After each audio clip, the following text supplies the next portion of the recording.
want to thank everybody for the questions that they submitted.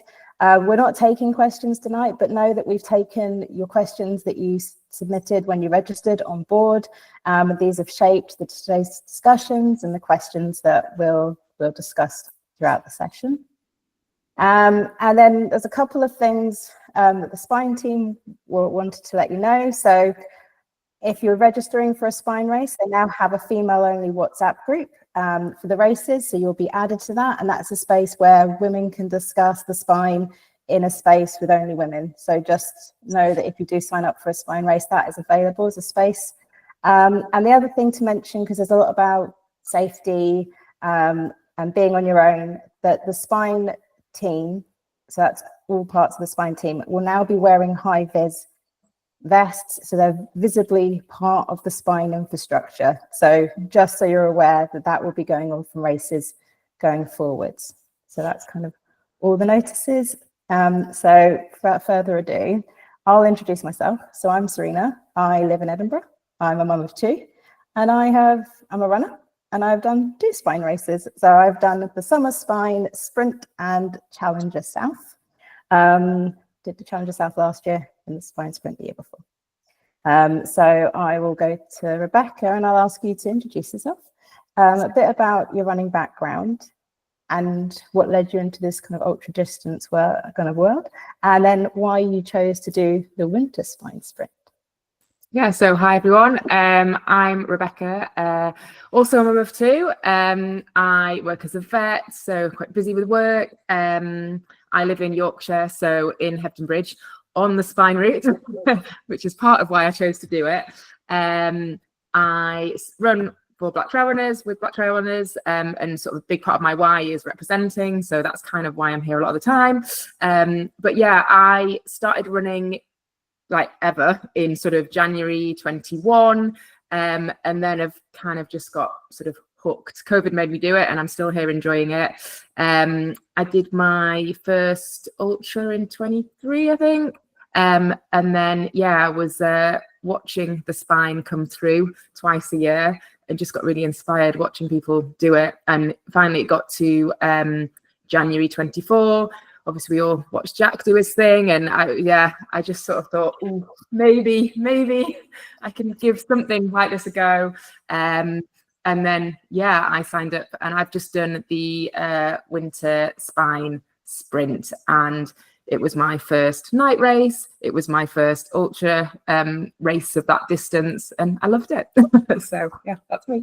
And I suppose the thing that I will add, because we obviously know each other and chat on Instagram, is did you get in straight away, or were you on the waiting list? And when did you find out? I was on the wait list, yeah. So if you are on the wait list, there is definitely hope for getting a place.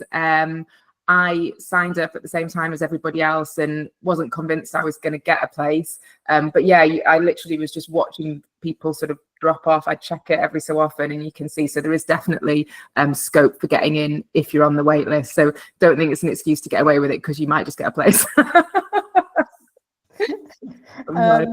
And then I'll just add, because Rebecca might not say it, but how did you do in your race? I was 3rd female. And who had a sleepless night cheering on Rebecca's dog because she was so close to the end, as I thought, and watching you. Yeah, it was a lot of fun. It was good. And Claire, how about you? How did you get into running? What was your journey to this Definitely not 3rd place. Phenomenal stuff, Rebecca. But yeah, certainly all the passion. So I'm Chloe. I am based in the Scottish Borders, so a bit of a theme there around being close to the Spine. I think Kirkyaton is probably about 20-25 minutes away from us, so it's always something that sort of we've been aware of. From an ultra perspective, I've been running ultras now for about 5 years. So before that, always sort of did some sort of running, but came from a triathlon background originally, which is very different. So I can definitely say the ultra world is truly magnificent, and it's all about sort of community, which is sort of different experience to the one that I had when I was taking part in triathlons. So yes, it's been, I think, over that 5 years progressively sort of up in the distance and sort of dipping the toe into the next one. And I guess that's how I ended up in the spine, really, in terms of starting starting sort of with some of the shorter ultra distances and then moving up to the Challenger South, which is, Serena, that's where you and I crossed paths, literally. So yeah, that was a fantastic experience. And I think just in terms of you know, the background that led me to there, like I said, it's been a progressive journey, but one that's been very exciting. So and so I think a lot of questions that we got were that maybe people are doing running, maybe doing ultras. And the question is, how do you know that you're ready for the spine? Are you ever ready for the spine? We're all laughing, but we've done it. So I suppose, what experiences helped you to push that register button for the spine, or what was that led you to it, Chloe? Like what? So I guess in terms of how I started ultra running, so the first jump to ultras was it was my dad, actually, who had a great idea. He took up running over COVID and decided that he'd like to do an ultra. I was sort of running at the time. My wife is also a runner, and so all of us decided we'd enter an ultra together because it would be a lovely family activity. So really fortunate that, you know, from sort of that sort of a family of sort of accidental runners, because, you know, none of us are inherently sort of competing at any level at any point. It was just more, we fancy and we'll have a little adventure, I suppose. And then yeah, it sort of led from that point onwards, really, in terms of thinking about how we sort of progress into those next steps. It was quite I think in terms of the experience of going into the spine, it still is quite a challenge, because I think it's the unknown, it's the fear of the unknown. But it was one that I think it was, if you boil it back to the simplicity of it, in terms of what have I got to gain and what have I got to lose, and I've tried to think about it just really simply and think, okay, well, I'd really like to push the distance, I'd like to go to that next step, but what is it that scares me about it? I think part of it, in some respects, is the sort of the brutalityness of it, and the sort of the, you know, Britain's most brutal, all of that sort of thing. I'm like, oh, that's quite scary. But actually, if you just boil it down to the basics, it very much is that adventure aspect. And I think if you can come at it from this is an adventure, and I want to go on an adventure, I want to give it a go, meet people along the way, see some amazing sights, and challenge myself at the same time. Granted, it is definitely a challenge, but it's all of those things rolled into one. And I think if you can approach it in that way, as opposed to maybe, well, I mean, some people might prefer this, but certainly from my perspective, I don't necessarily go into it thinking, oh, it's going to be to compete. I go in it because I want to gain the experience and sort of have that experience. So yeah, that's sort of what led me to it. Sorry, veered away from the question. And it's tough, isn't it? Like, these races are tough, but they're well supported and you're not on your own. Mm-hmm. Yeah. And just yeah, and I was going to say, just to add, so I was also on the safety team for the Winter Spine this year, and one of the things that I guess I didn't quite fully appreciate when I competed, so I completed the Challenger South and then volunteered. I think a lot of people do the volunteering then the competing, but what I didn't quite appreciate was how supported you actually are behind the scenes. You know, there are people who, not only are the people cheering you on from the avid dot watchers, but the safety teams and the people involved logistically.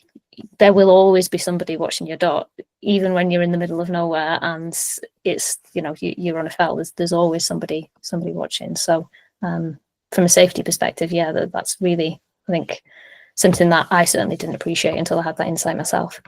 And I had a bit of an incident on when I yes, you did with my group of people that I was running with, and I think the thing is that they are there, and we did require them to help us with someone in our team, but they want you to succeed. So they were there very quickly and helped the person that needed the help, but also realize, what can we do to make sure that you can continue? So they warmed us up and then sent us out. And I would say that about the Spine. I've been on other races where people would walk over you because they spent a lot of money to get to that point, whereas Spine encourage you to help other people. There are, you know, if you help someone, you're not penalized for that. You're actually, the time is given back to you. So it is all about that community as well as competing. But Rebecca, how did you know you were ready for the Winter Spine? I definitely didn't know if I was ready or not. I think for me, the Spine is not like, for me, it's not like a normal like race, and I didn't go into it seeing it like a race.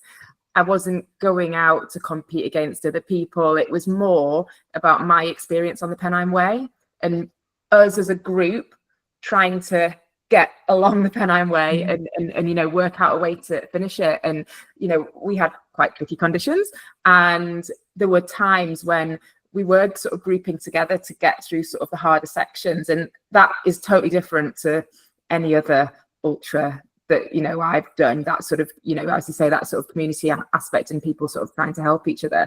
But I think the other thing is about whether you're ready or not. It's not the same as sort of a normal ultra race in the fact that the conditions, Spine miles aren't normal miles. You're not going out there to like run at like, you know, a fast pace because you can't do that. So it does feel like more of an adventure, an expedition that you're prepping for. And so for me, when I was feeling, am I ready to do it? It was kind of about the, am I ready for the time out that I'm going to like take on the Pennine Way, the actual time on feet? Not am I sort of racing it? It's a totally different thing. You know, even though I did well in it, I wasn't until the end racing, if that makes sense. And that's not what I went out to do. And I think if you go in with that attitude of it being about your experience, then you'll have a much better time on it rather than anything else, because that is really what it's about. Well, for me anyway. No, I think a lot of people come out with, oh, me and Chloe, you come out with people that you never knew, and the end of the 40-something hours, you're best buds and messaging each other. Did this happen? No, that did happen.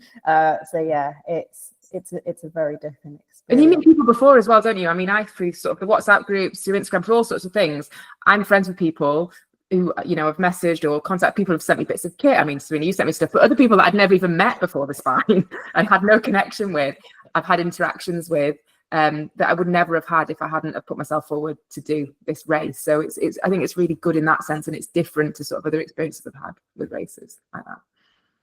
So kind of moving on a bit, but there was a lot of questions as well about training, and I think we've kind of alluded to this. It's not a race you're running, so there's a lot of questions about how to balance that out. So like, what was your structure of the training, and how did you fit in things like navigation? Did you prep for that? Because I know a lot of people are concerned about that as well. So Becky, do you want to talk a bit about your training, being on the Pennine Way? Yeah, I mean, I'm super lucky.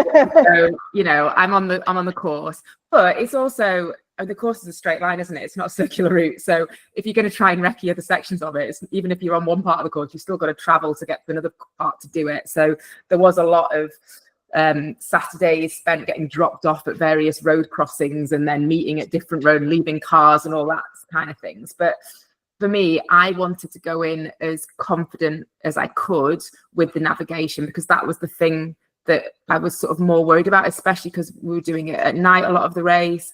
I needed to be happy with those skills. So I think if I was looking at, you know, your prep for it, I learned the course. I made sure I knew how to use my map, made sure I knew how to use my Garmin, also the track, like the actual tracker and my watch.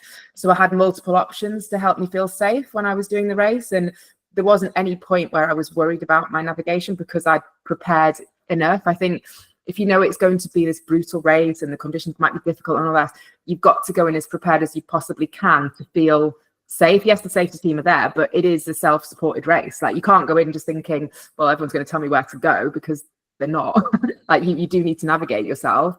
But that's stuff that you can prep and make yourself feel better about. There's loads of, even if you can't get on the course, I mean, I do recommend recceing it if you can, because there's certain bits which are trickier than others, but there's lots of people that have done videos of the course you can watch online. You know, you can put messages out to people with any bits that you found particularly tricky, you know, with the nav. Like, I knew certain sections of my bit which are tricky with the nav, so those are the bits that I either did repeatedly or really made sure I studied the map or whatever with it. So there's lots of ways that you can sort of gain that experience, even if you're not in the same country, or if you're not able to recce the course, there is information out there to get that. And I think as women, we want to feel as safe as we can, and the way to feel safe is to be confident in our skills and the kit that we've got, and being able to use it if things do go wrong. And I think all of that was pretty vital sort of in my prep going into it. How many runs a week did you do leading up to it? So Or I the normally time.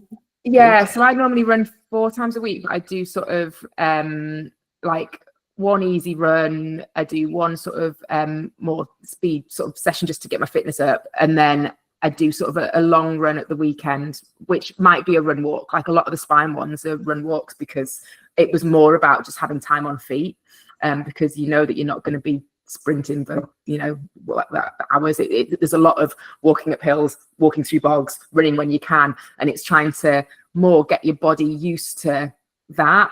I think the other important thing about doing those long runs and fitting them in is it's the best time to test all of your kit in the conditions and make sure that it all fits properly, it works in the conditions that you want it to, and you know how to use all of it. Because what you don't want to do is get to race day and be like, oh, I've never got this out before, or oh, these are rubbing because I've not done it, or, you know, my fueling, I've not practiced my fueling, I don't know if that's going to work. So the long runs, part of it for me was about learning the nav and practicing with my navigation.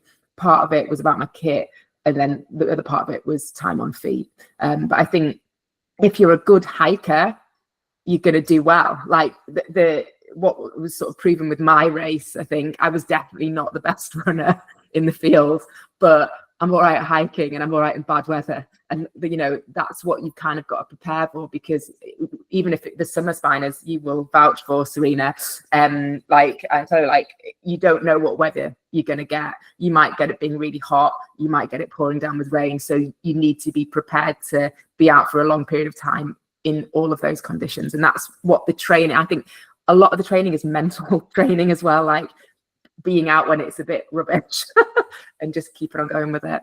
Yeah. What about you, Chloe? What was your prep like for it?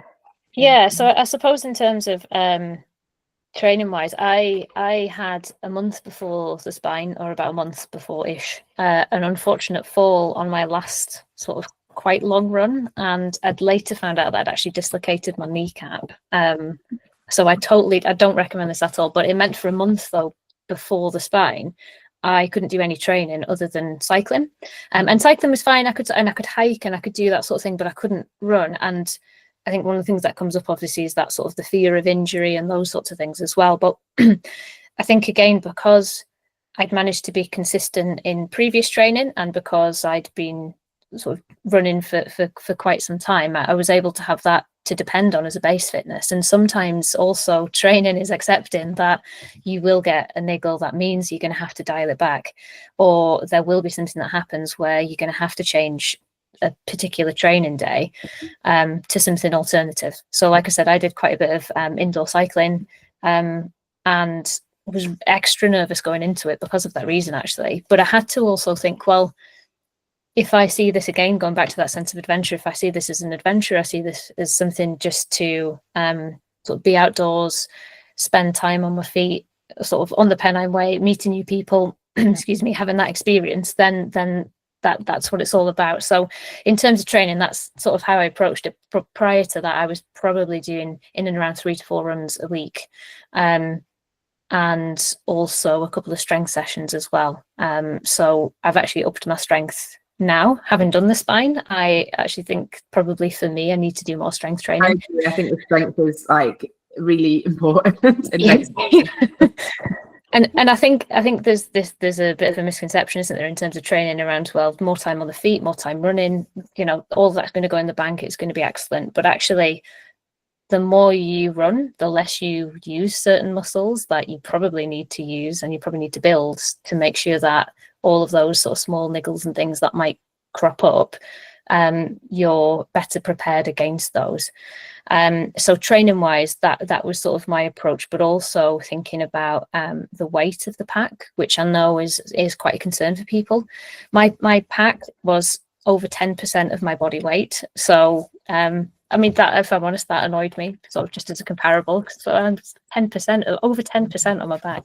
But it did go down I think by the second day, when I'd eaten all of my food and drank all of my water, it was considerably lighter. But I think definitely sort of some of those longer runs, if you can approach them more as a hiking opportunity with a heavy pack, that's going to be something that is incredibly valuable, just because as Rebecca talked about before, because you're self-sufficient, you're going to have everything in there. So I think there are ways you can sort of try to minimize weight, but it does require, I think, sort of borrowing from people, or sort of, again, I think the lighter you go, the more expensive it is, unfortunately. So there are sort of balances in ways that you can approach things, but certainly you are going to have to accept that your pack is going to be a lot heavier than you're probably used to on most ultras, potentially sort of double the weight. And that was one thing that I really honed in on from the get-go, really. So that was a change. And I think just going back to the navigation as well, absolutely. The Pennine Way is great until it isn't, in very many different ways. But navigation in particular, at any point the mist can come down. Even in the summer, we had that on Fountains Fell, up Pen y Ghent. The weather the previous year had been 25 degrees, and I think when Serena, when we did it sort of last summer, it varied from, I think, 20 degrees during the daytime and dropped right down to, I want to say, with the wind chill and the rain, if I'm honest, it felt like -30 because it was so cold. So even if you've got the sort of mandatory kit, and as somebody who is really sort of confident actually on the hills, just because of where I'm located, I still found that if I was to do the same race again, I absolutely would pack another 2 layers at least, because it was that cold. And a lot of people had to stop the races because of that reason, because they thought they were prepared, but actually it just shows how much the weather can really impact your race. So quite a few things there in terms of sort of training and approach, I think. I think that's the key thing, that people think like the summer is easier, and it is in some aspect. But I did it the first year I did it, it was blistering, really hot, really dry. And I remember running over the flagstones going up to Snakes Pass thinking this would be horrific in bogs. And then the next year I got to experience that. And then when I was at Malham, John Bamber turned to us and said, well, it's about 6-7 degrees, but with the wind chill, it's going to be a lot colder. There was an option for us to like bivvy out and wait, but I knew there were other races I wanted to do, and I didn't want to avoid the bad weather. So, and I made sure that I stopped, paused, and put the right kit on, that I felt warm. But there is that kind of, people do think, and not the winter is not easy, but the summer is not necessarily the easy option either, I would say that. And I think just going back on Rebecca saying about recceing, I just didn't have the time to do that. So I sadly watched a lot of YouTube videos of someone, God bless them, going along the Pennine Way, videoing it, which was great. And I swear, I have said this, in my will, there are going to be coordinates of where I want my money to go on signs for the Pennine Way. You get to some point, you're like, why is there not a sign here? This is the point to put a sign. There are points where it's like, this would be a point to have a sign. So there definitely is that navigation. I think the other thing is, how did you fit it in? How do you fit the volume of training in to your working social life? Clothing. I mean, I accept that I will be doing less of some things and more of other things. And as the years have gone on, the more I've found that I have ended up with quite a lot of running friends. Yeah, I think it is. It's that in some respects it's twofold. I think it's commitment on one hand. You have to just be committed. You have to just say, for X amount of time, this is my goal. So I'm going to focus on my goal. And in order for me to be able to do that, I have to make the time. On the other hand, you also do have to be adaptable. So I think it's lovely to say, well, it's committed, isn't that great? But the reality is that life will always throw things that mean you aren't able to commit to the plan in a particular way. So and that's very much like, to be honest, completing the spine as well. So I think if you can get into the mindset of and I know people repeat this all the time, but I think it is key. It's just that adaptability piece. You know, you have to be committed to finishing it and to executing the training or to executing the race. But in actual fact, you also need to be able to be adaptable. And so if you can do that in the lead up to the race, I think that puts you in good stead sort of physically, because you've sort of got some form of consistency, but you also have the sort of the adaptability piece, just to be able to think about, well, what do I need to do and how do I respond when things don't go well? Because at some point they will be absolutely diabolical, and you'll need to think sort of in a sort of a problem solving type of way. So yeah, it is that combination of both from my perspective. And Becky? Yeah, I mean, You've got an easy job, you know, not that busy. It's fine. Will take over your life at some points. It does become this thing that is just there, and you're thinking about kit, you're thinking about training, you're going out training, you're doing all this stuff, and it's not for a long time, but when you're in it, well, for me personally, I was in it, and yeah, the sacrifices that you have to make. I definitely had a much quieter social Christmas than I would normally have, and you know, if you are signing up to the winter, it is near Christmas, and that's what's going to happen. But then, you know, you're kind of looking at the bigger picture as to what you're trying to achieve and your why. And, you know, if you've got to want to do it, or else, yeah, you're not going to leave that Christmas do early because you've got to run early in the morning, or, you know, that kind of stuff. You know, I'm lucky I have a supportive family. My husband's really supportive and helps, and that massively helps. If you've got other people, it doesn't have to necessarily be your family, but other people around you that are encouraging you and supporting you, that can help you out, that is a massive help, because it does take, you know, like, as you say, commitment to do it. But yeah, you're not going to make it out on every session. Every session is not going to be perfect. It doesn't have to be perfect. You just have to have some level of consistency. That's the main thing. Is you're not going to get away with it by, you know, training 1 week and then having 3 weeks off.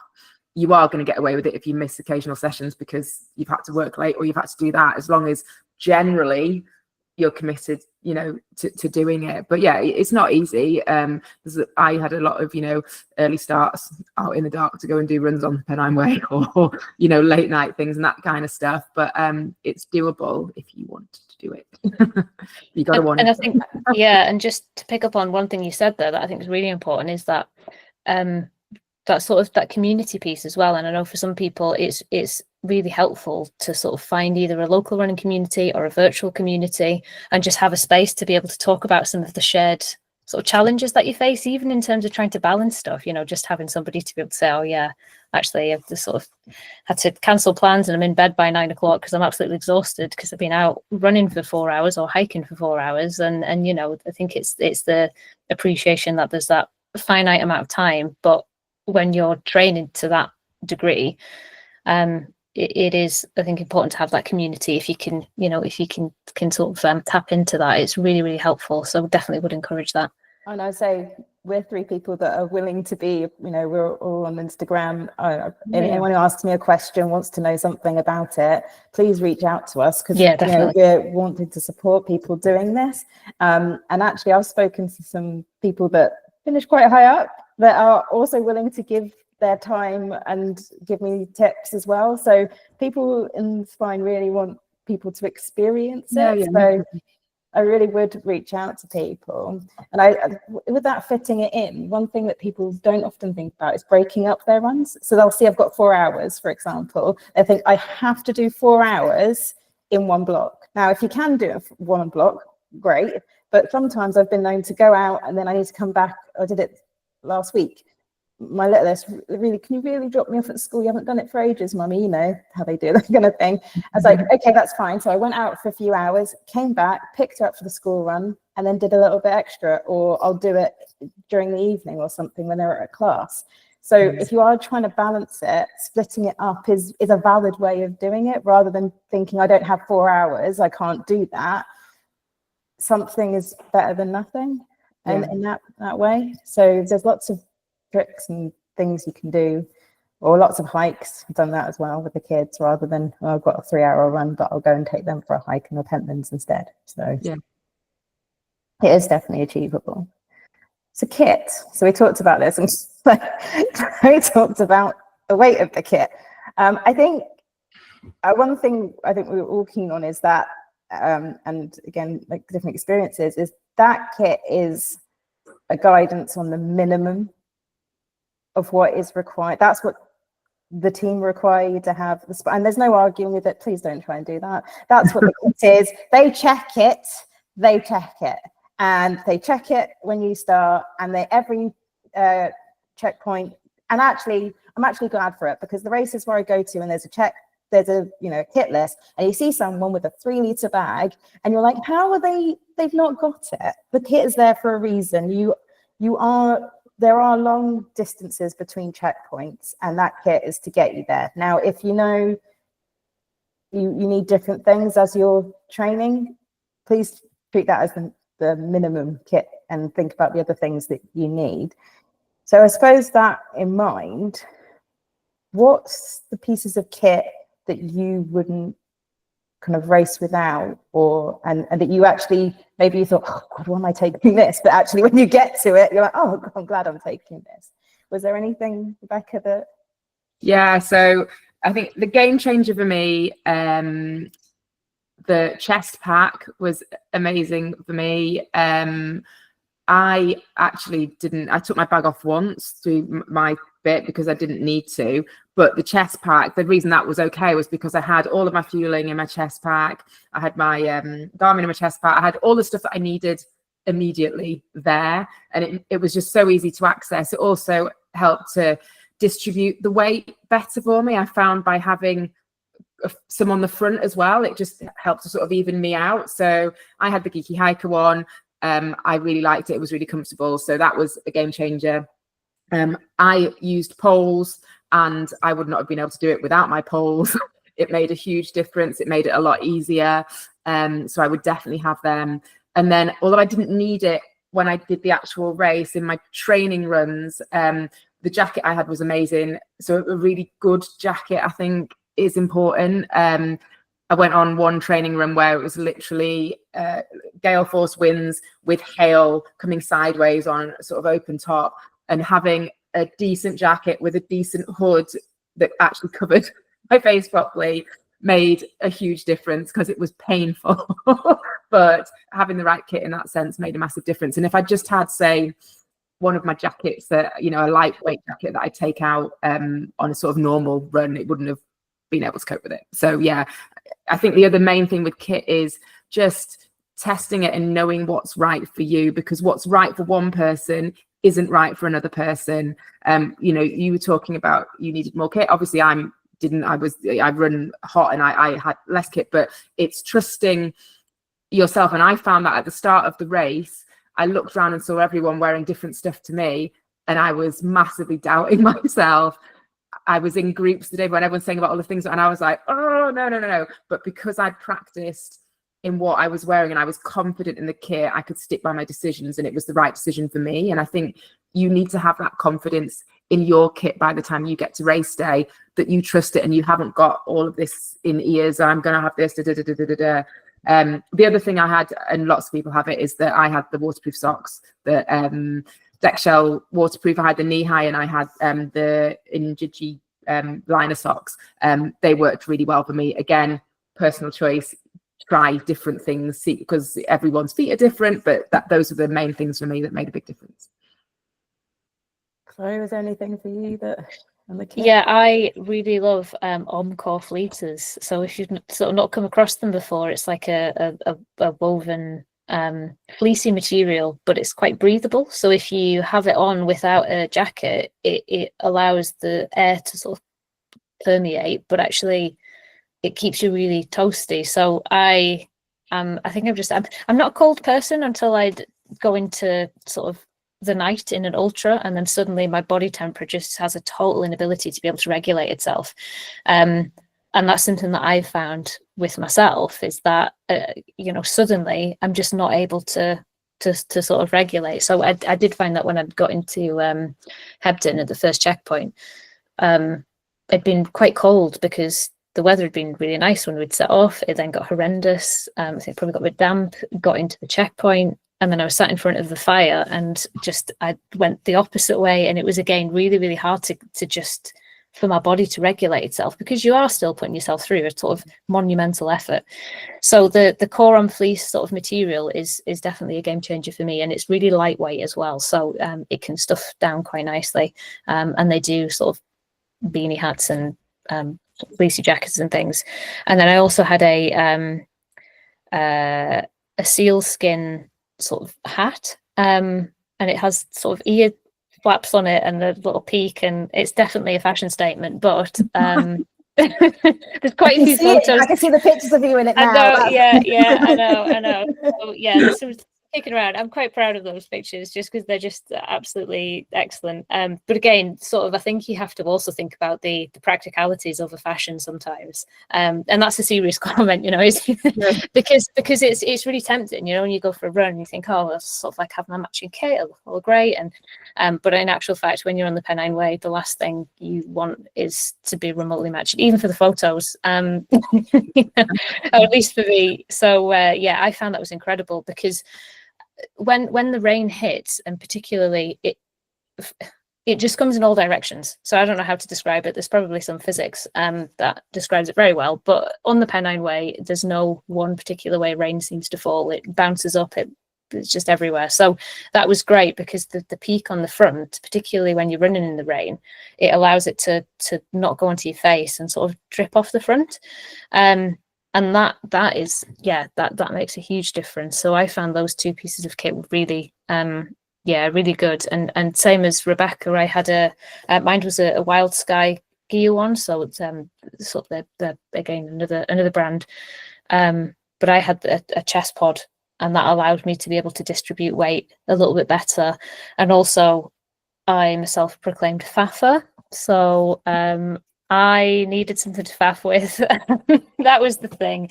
So yeah, but you can put everything in them. They're great for putting your nutrition in, mobile phones, just all sorts of bits and bobs, and it really does help that distribution of weight. And the one that I had sort of elastic straps over the top of it. So at one point I had a rehydrated meal sort of stuffed in the front, and could eat and walk. And they're great. They're really practical, definitely. So lots of really good kit. But again, it is looking at and trying different things that may or may not work for you. So something to give thought to in terms of making sure you do that testing. Yeah, I had two fleecy jackets, and when we stopped, that's when I put them on.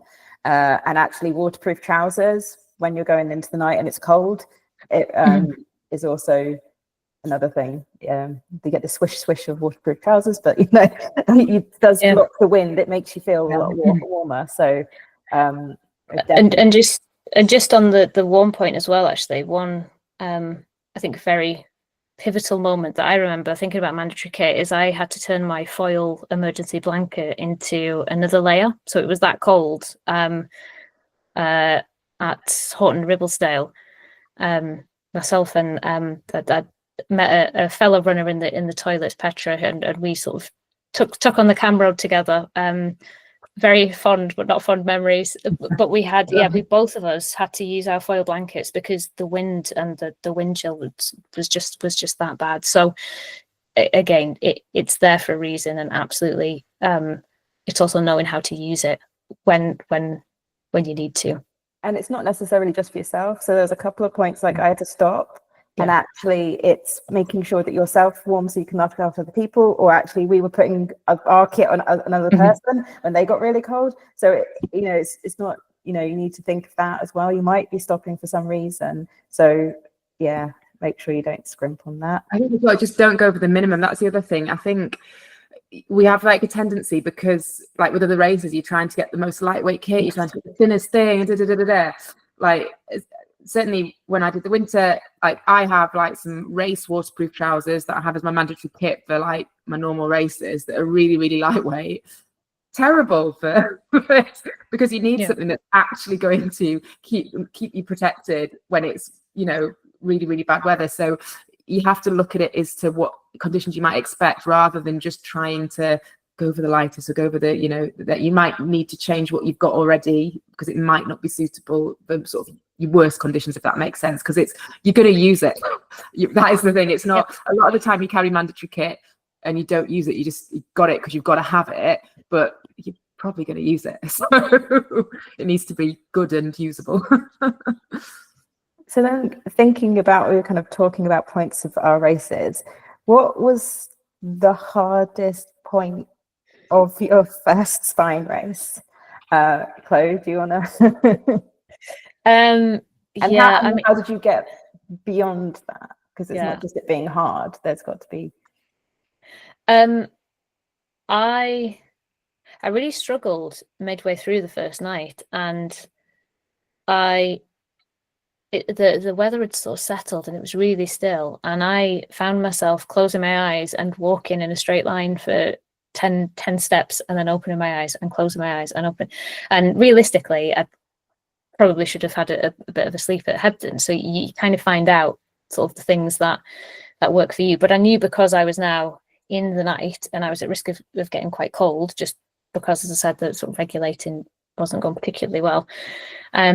I continued, but I found myself, as soon as it got light, I can't remember what section it is. There's I call it the Wuthering Height Bench. I don't know if you know. there's a place that was inspired. Be at Top Withens, is it? Yeah, it could have been. Yeah, so it was there anyway, next to the house, and I just laid on the bench and just napped.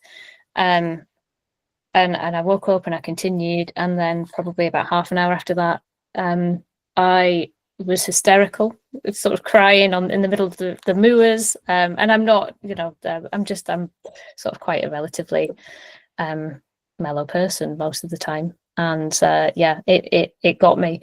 But then I got to the Tri Club check. I call it the Tri Club checkpoint. It's like an unofficial checkpoint, and you can go for sort of 30 minutes. And that was incredible. I got there, everybody was so lovely. All of the seats had sort of foil blankets on them, but then a nice fluffy sort of blanket on top. And I remember sitting down and thinking, I can't stay here for long, but this is exactly what I need right now. And I think I'd spent sort of a good chunk of time from that first nap up until that point by myself, and it just sort of got very tired, very cold. Everything was hurting, and at no point, I don't think there was no point where I thought, oh, I'm not going to do this. It was more just, this is really rubbish right now, and so I need to do something that's going to change my mindset towards how I'm feeling. And I had a banana. I had a banana that I could take with me, and I felt great afterwards. And I could, you know, there wasn't anything in particular other than, well, there was. I think it was the stopping and sort of just having that moment to give myself a minute, because also when you're in the spine, it's really just intense experience on many levels. But it's okay to also just sort of check out for 5 minutes, and that's all I needed. I just needed to sort of take a step back and to check out for 5 minutes and think, I'm just going to sit here and just enjoy the very simplicity of being sat in this lovely tent in the middle of nowhere with a banana. And that was the thing that sort of saw me through, I think. But there is something definitely in just sort of having that momentary taking yourself away mentally, but then a real refresh afterwards, and that helped me tenfold. How about you, Rebecca? Do you have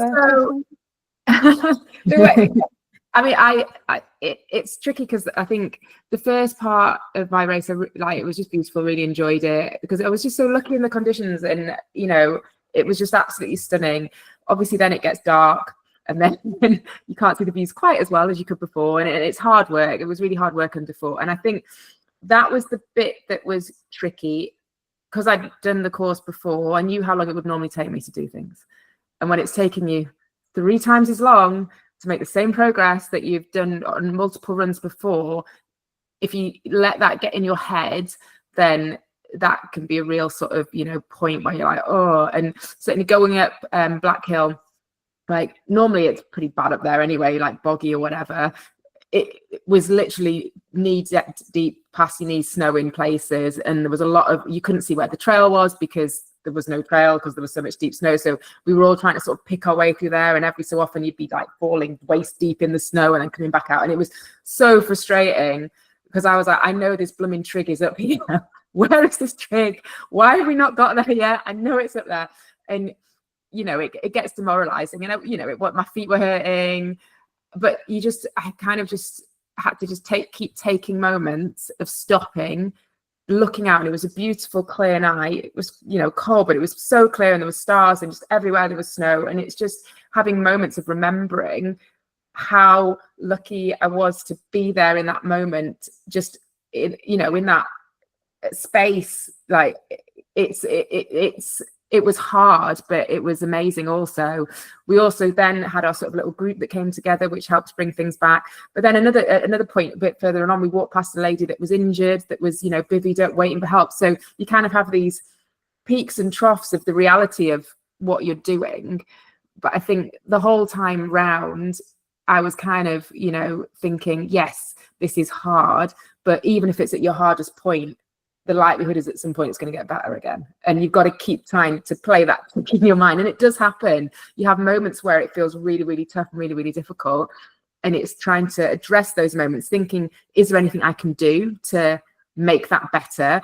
Do I need to eat? Do I need to put more layers on? Do I just need to put some music on just to get me back in the zone? Do I need to start thinking about, you know, something else? You know, it's just trying to sort of reset yourself, and then you'll move. And I think the other thing is, for me, when things are getting really hard like that, the main thing is just to concentrate on, it doesn't matter how I'm moving, I just need to keep moving.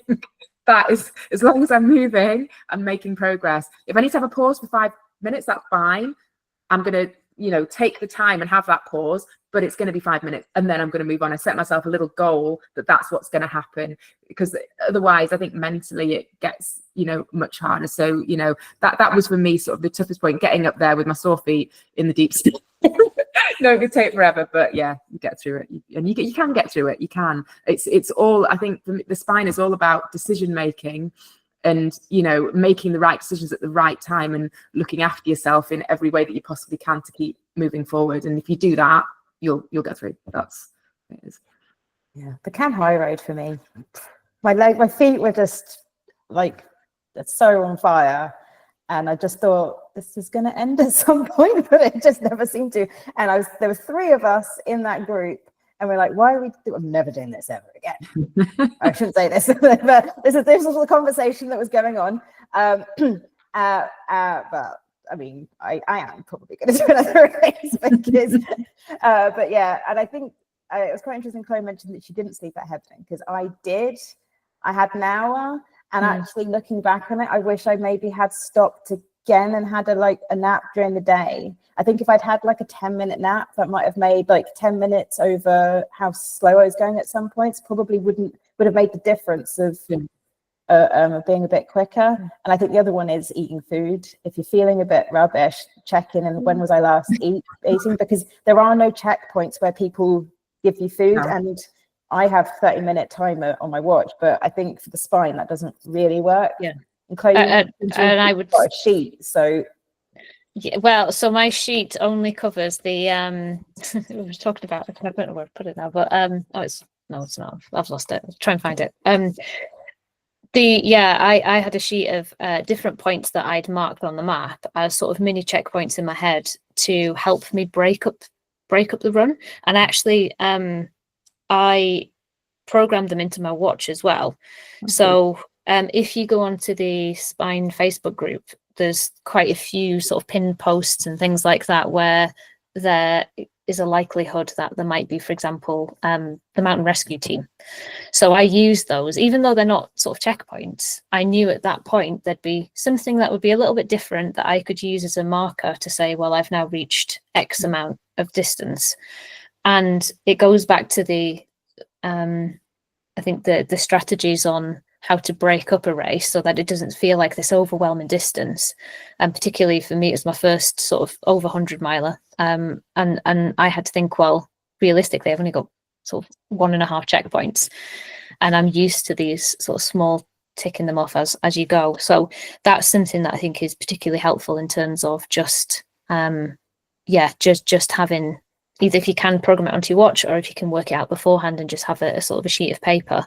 But Serena, I also did the same thing with every 30 minutes on my watch, having a reminder to eat, and that goes absolutely out of the window. So you essentially just have to force yourself. And I think if looking back on it, I would probably try to take on more sort of real, I mean, everything was real food, but I ate quite a lot of Vela Forte bars and that sort of thing, and easy snacks. But I think probably more like, I don't know, sandwiches or sort of real, real sort of foods. That would be something that I would do and sort of need to train for, I think. But that's all part of the experience as well. You are learning as you go, even though you've already tried to learn as much as possible. You are still continually learning. So it's also trying to not be, I think, hard on yourself within the event, and sort of being kind to yourself. And as Rebecca said, you're not going to be moving at the pace that you move at in training, and you just have to accept that that's going to be the case. And you can easily ruin your own experience if you're focusing on all of the negatives. It's more, well, what can I take from it about this experience? Whether that's sort of, again, I had a staring at the moon moment in the middle of the night one night. It was fantastic. You have to take those moments, and those are the things that you remember most, I think, that make you think, oh, actually, that was absolutely incredible. And I don't want to do it again, but I'm probably going to do it again, So, I know we've gone over time, so I'm going to get told off, but I suppose I just want to know, you can answer either or. What's the one thing you wish you'd known before you did your first Spy race?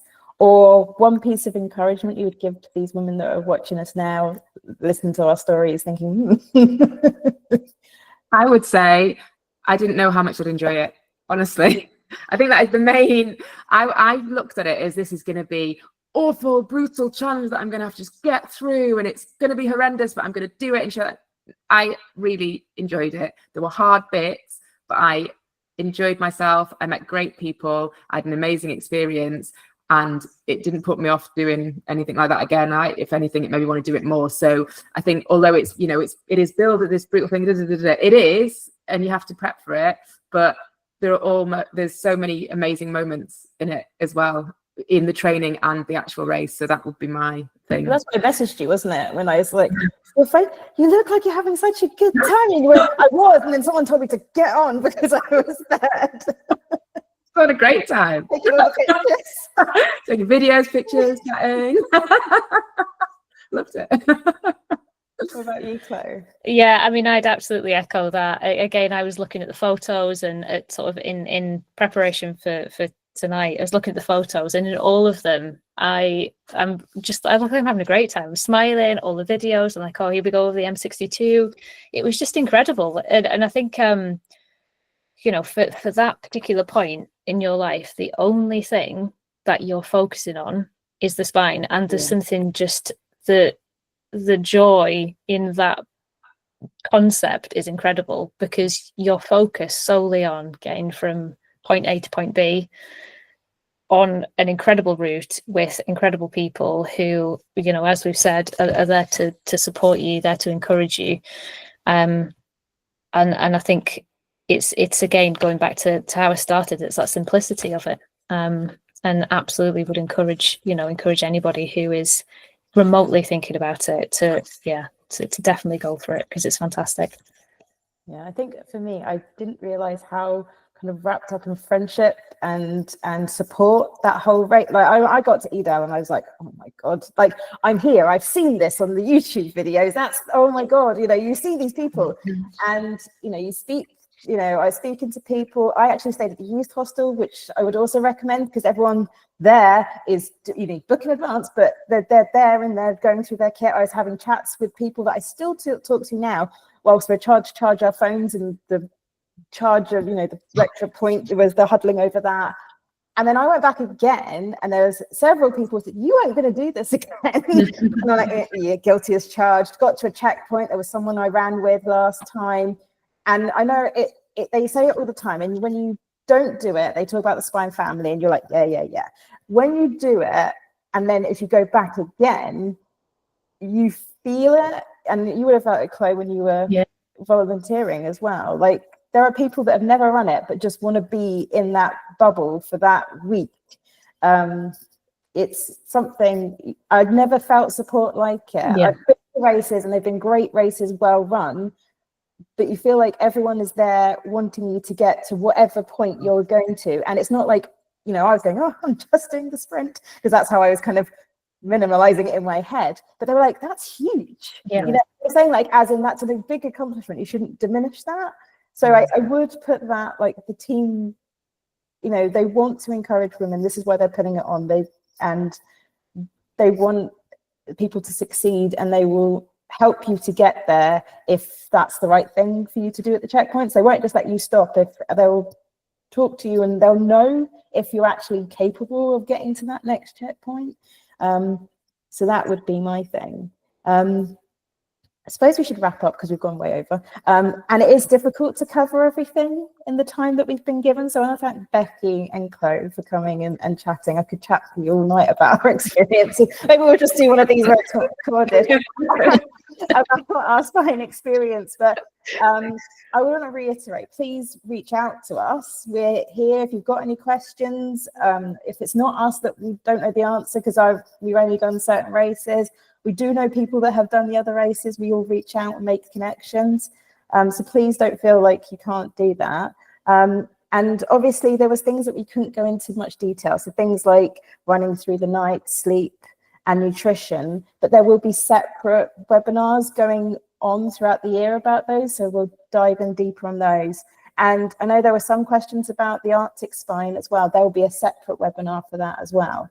So I suppose I want to thank Becky and Chloe and the spine team for asking us to do this, and thank you for your time and listening us reminiscing on our spine experience, and thanks everyone for joining us. Thank you. Thanks so much. Thanks.